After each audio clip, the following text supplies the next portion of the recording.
This is your last InDesign challenge. You're an InDesign expert now, so you can show me how great you can do on this last challenge exercise. This one will be using the same page templates that you created for the accordion pages and the winemaker pages. We'll be adding 2 more pages to that magazine, and we'll be using a new picture and some new text, but all the elements that you put onto the parent pages, such as the picture boxes, the guidelines, as well as all the styles that you've created for the headings, the author's name, the captions, and so forth, will be used on these pages too. The format will be exactly the same as your accordion and winemaker pages. You have a new picture of this winter train scene.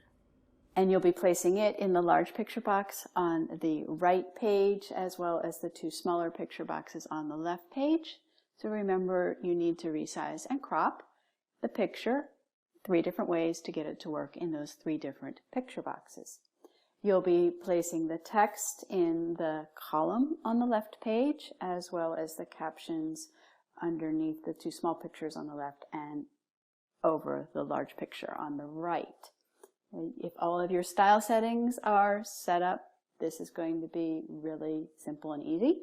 You're just going to apply the styles for the different parts of the headline, the title, the author's name, and the captions, as well as the paragraphs of text. Okay, and don't forget the large drop cap letter that's on the first paragraph. Okay, then you'll take your eyedropper tool and select the colors from the photograph and apply them to the different parts of the headline and the large letter. Okay, you've done this twice, once for accordion and once for winemaker, so this 3rd one should go very quickly and successfully. I look forward to seeing it.